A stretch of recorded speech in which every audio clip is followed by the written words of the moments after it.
Do you feel relaxed? Yeah. You've got to be like, Jaron Lanier is among the OG Silicon Valley utopians who had grand visions of what the internet could be long before we had PCs, cell phones, or social media.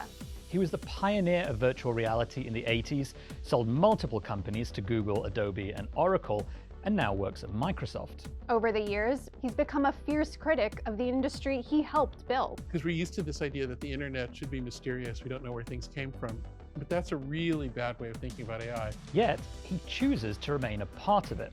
So on this episode of AI IRL, Lanier, the ultimate insider, gives us his unfiltered look into the dark side of technology and what that means for AI's future.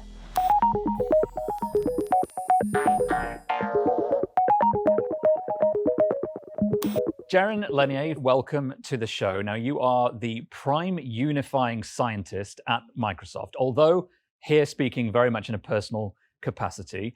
I am fascinated by the idea of being a prime unifying scientist. Is that it? Like, how does that work exactly? The title is humorous. I report to the Chief Technology Officer. The Office of the Chief Technology Officer combined with Prime Unifying Scientist spells octopus. And I both have come to resemble one, or so my students tell me.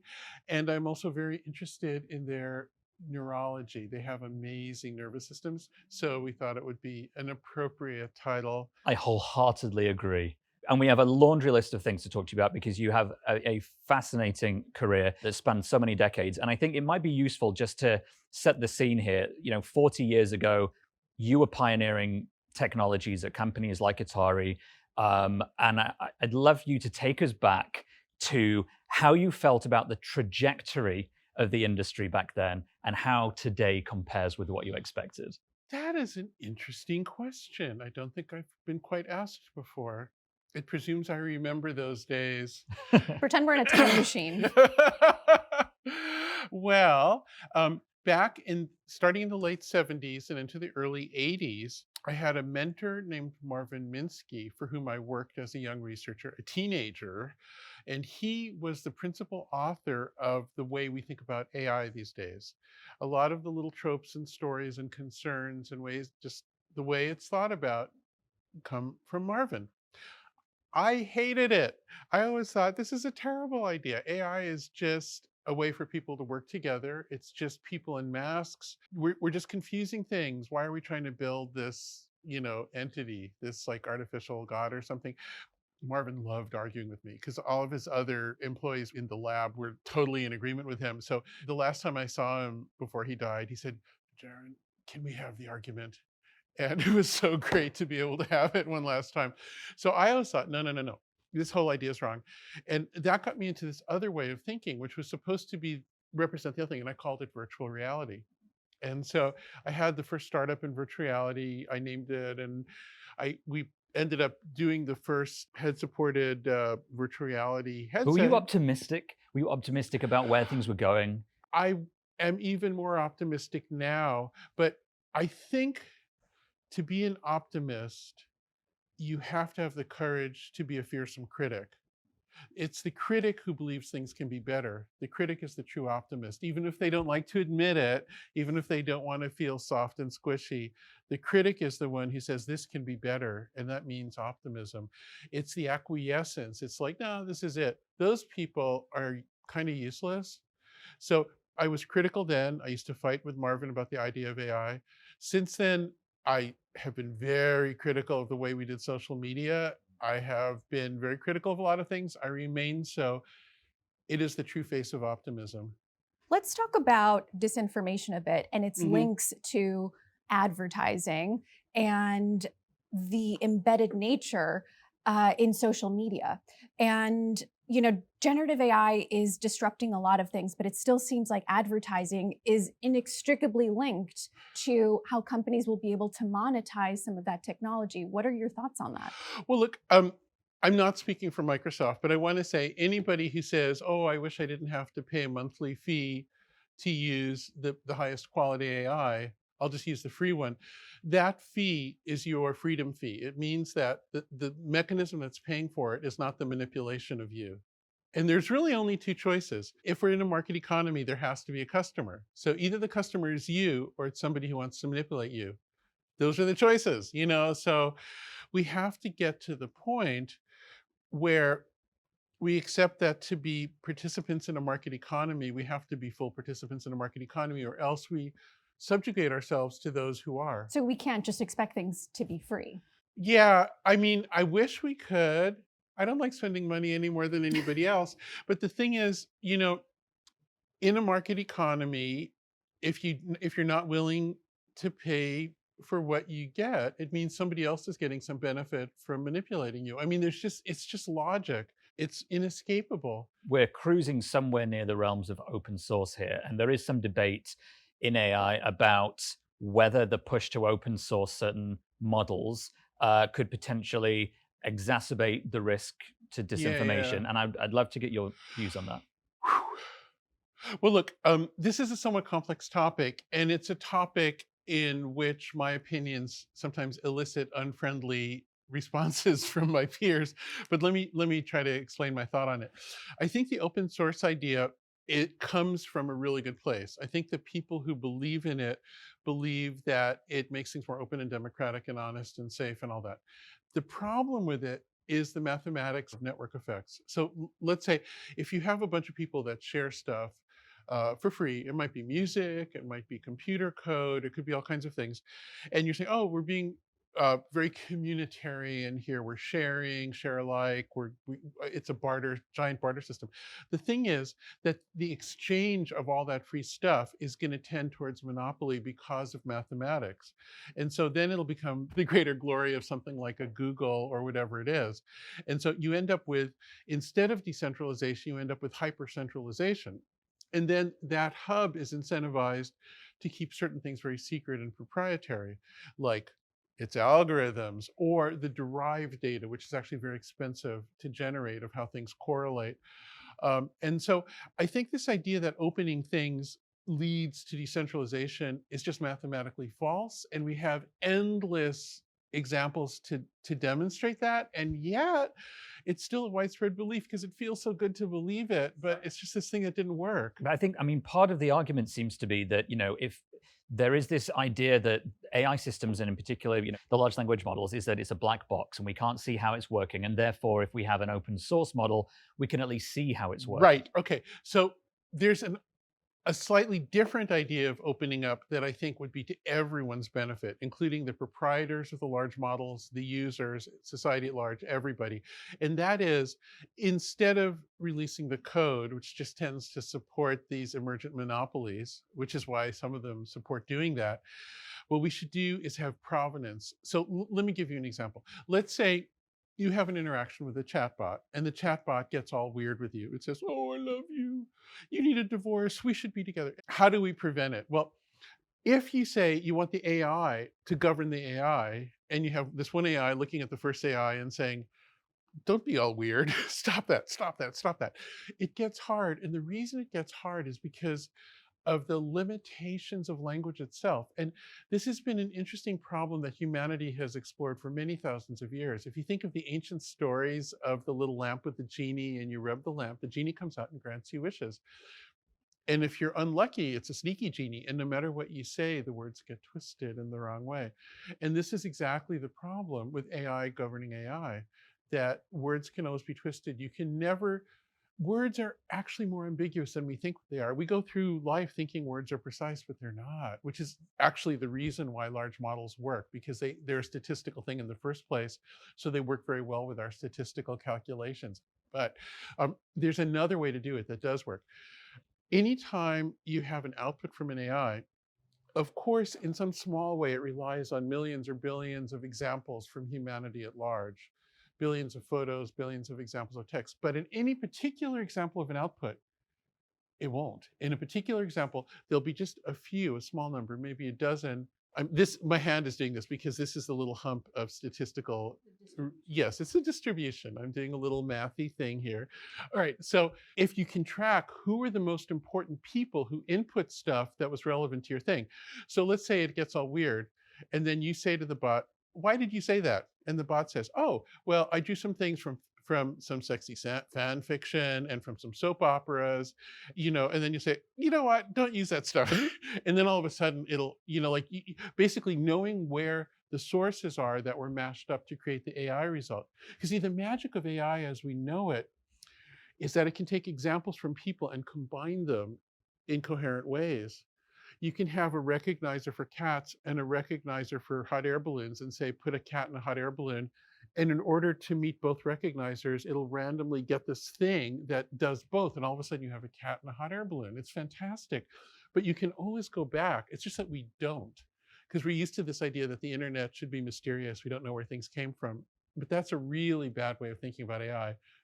And then just since you're a business-oriented channel, there's a lovely thing that happens, which as soon as you can attribute who contributed to an AI result, then you can incentivize people to put in new data that makes the AI better, A, and B, you can start to compensate people. So instead of saying, oh, we're just going to displace all these workers and they're going to have to go on universal basic income, setting a trajectory for, I think, a bad outcome, because whenever you have everything concentrated in some single payer society, it becomes you start with Bolsheviks, you end up with Stalinists, because the worst people want to control that central thing. Let's talk about this, because you call it data dignity, Yes. which is the notion that if I'm putting data out there, I should be compensated, especially if it's being used to train algorithms. How does that work in practice? Well, it doesn't right now. I mean, in order to do it, we have to calculate and present the provenance of which human sources were the most important to a given AI output. And we don't currently do that. We can, though. We can do it efficiently and effectively. It's just that we're not yet. And it has to be a societal decision to shift to doing that. And then, there's a lot of little psychodramas where people will say, well, I don't know if I'd want to get paid. I like just being out there or whatever. I think there's a lot of room to adjust how this will work in detail. But the point is, I don't want to create more people who are just dependent on state payout to survive. I want to create more, if you like, creative classes of people who are really good at providing fresh data that makes the models work better so everybody benefits. Back in the 90s, you talked about how chatbots at some point could impact democracy and elections. And like that was probably like 30 odd years ago. And The good days. I was writing about this much earlier. No, because in those days, instead of chatbots, we called them agents, which is That sounds scarier. It's an occasional language. The Matrix movies used it to make these AI guys that looked like secret agents. I think pretty effectively, actually. They were pretty scary. But in the early days, we called them agents. There'll be these agents that'll help you in life. And so I was like, no, they're going to be corrupted. It's going to be stupid. It doesn't make any sense. It's the wrong way to do it. This has always been apparent. How do you feel about the chatbots that we have now as they relate to the risk to democracy?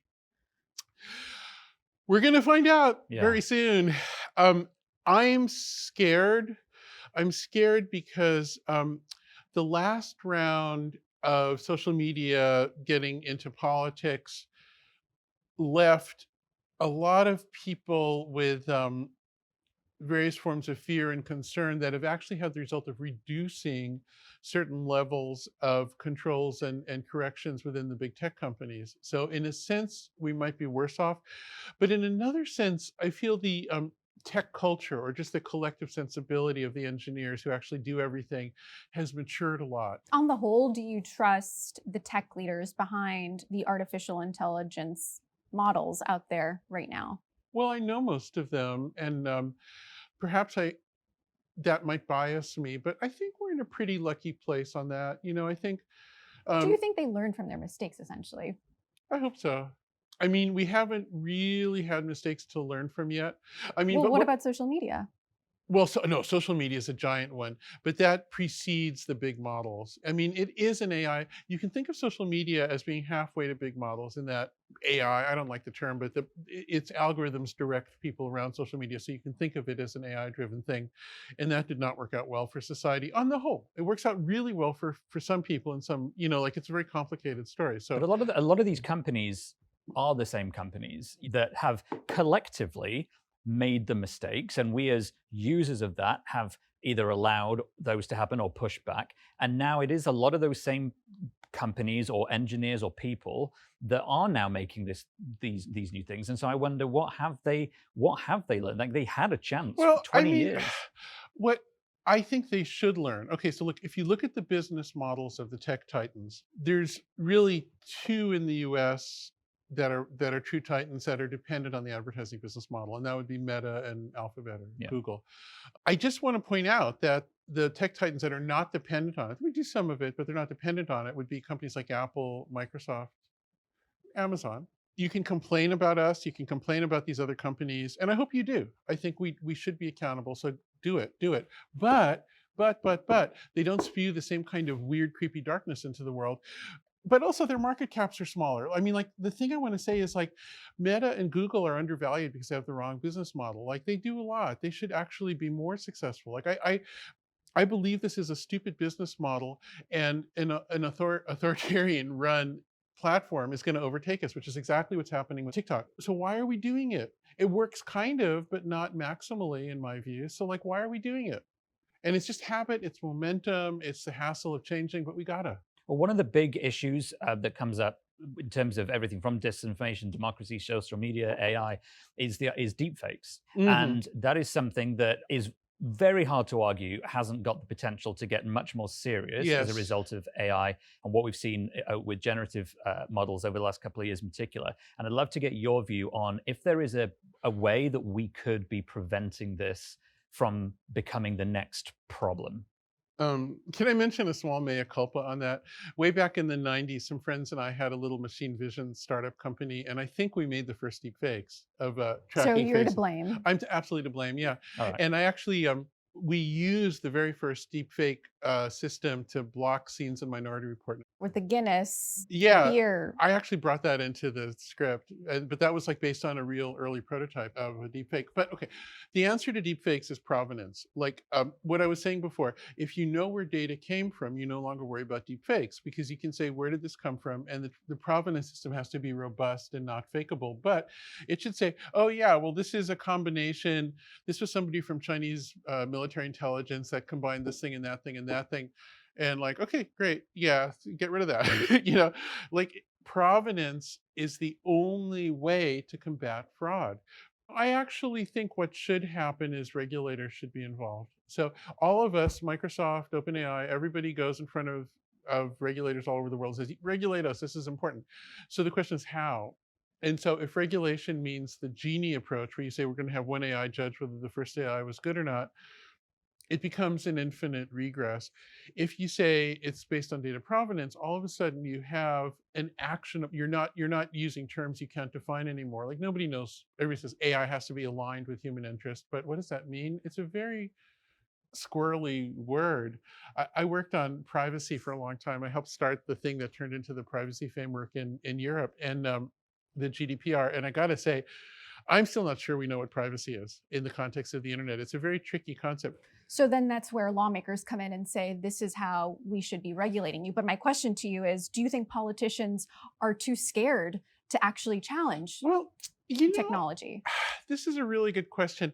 I feel like there was a thing that we in tech culture did for too long, where we'd go to Congress or a parliament somewhere else in a different country, and we'd browbeat the people there. We'd say, "Oh, you senators and congressmen, or you don't understand tech. You're idiots. We're the smart ones. You can't say a thing." And this always happened. And it was like this constant, like, you wouldn't believe what an idiot that senator was. And this went on for years and years and years. And I think we browbeat them to the point where they became timid in a way that actually hurts us. And now everybody in AI of any scale is going and saying, actually, we kind of do want to be regulated. This is a place where regulation makes sense. When There's does been that a loss of- relationship become too cozy You mean between like- big tech leaders and lawmakers? It's cozy already. I don't know. I mean, I saw especially in there different was that parts of the panel, world. that hearing with Sam Altman and people at it was a Senate Yeah. hearing, wasn't it? Mhm. I mean, it felt cozy at times, but not all the time. And there was this general rhetoric of, like, please, regulators. Yeah. I mean, I think we want to be regulated because everybody can see, especially, like, if you think of this as being like the troubles of social media times 1,000, we want to be regulated. We don't want to mess up society. We depend on society for our business. And I, uh, It is a little ambiguous. There's a kind of a libertarian streak in tech culture too, that all regulation must be suspect, but it's just clearly not. Like regulation is that layer upon which we can do free enterprise. Without that, we don't have the order within which we can function. Otherwise, it's just a kind of survival of the fittest, which does not lead. I mean, it leads to natural evolution, but very slowly. Like the thing, markets are fast and creative, and you don't get that without a stable layer created by regulation. You've called Sam Altman, a colleague, a Oh yeah, friend, sure, of course. and I wonder, I mean, have you spoken to him recently about your concerns? Oh yeah, all the time. So I won't speak for Sam, certainly. You know, I am very comfortable with working with people with whom I don't have total agreement, but we have more agreement than you might think. Like Sam wants to do this thing of a universal iScan based cryptocurrency WorldCoin, WorldCoin. yeah. to reward people once AI does all the jobs. Obviously, that's not within my frame of recommendation. I don't think that's a good idea. I think that some criminal organization will take that over no matter how robust he tries to make it. Like, look at crypto. Crypto is mathematically perfect, and then at the edge, it's all criminals and fraud and incompetence. But And there's some prominence there, isn't there? yeah, I am of the belief that big tech companies have become so important to society that it's really useful to demonstrate that you can have free speech inside of them and people still buy the products and buy the stock, and it's not like some giant catastrophe. And I've tried to create an existence proof of that, where I can say things that are not official Microsoft. I spend all day working on making Microsoft stuff better, and I really am proud that people want to buy our stuff and want to buy our stock. I like it. I like our customers. I like working with them. I like the idea of making something that somebody likes enough to pay you money for it. That to me is the market economy. I want it. I like that economy. I enjoy participating in it. And what I'd like to do is persuade my friends at some of the other tech companies that a little bit of speech in their situations might actually be healthy, might be good for them. I think it would really actually improve the business performance of companies like Google and Meta. They're notoriously closed off. They don't have people who speak, and I think they suffer for it. That you might not think so because they're big successful companies, but I really think they could do more. What would make you walk away? I don't know. I mean, of course, you can always come up with some scenario. I don't know what it would be. But do you have kind of like a line in the sand? This is like, I don't. It would have to be very much based on the circumstances of the moment and the trade-offs. I don't think you can really draw a line in something like this. And it's very personal. And by the way, it's not only, there's 4 or 5 other people at Microsoft who have public careers where they speak their mind. And I think it's been a successful model. It's worked for us. And do I agree with absolutely everything that happens in Microsoft? Of course not. I mean, listen, it's a big thing. It's as big as a country. And so of course there's all kinds of things. And so I don't think being some like sort of pure perfectionist is very functional. I don't think it helps anybody. Although here in the Bay Area, there are many people who attempt to be that way and whatever. But I think you have to just always try to find the balance, and it's never perfect. Jaron, this has been a fascinating conversation. Thank you for taking the time. It's been brilliant. Thanks for having Thank me. you.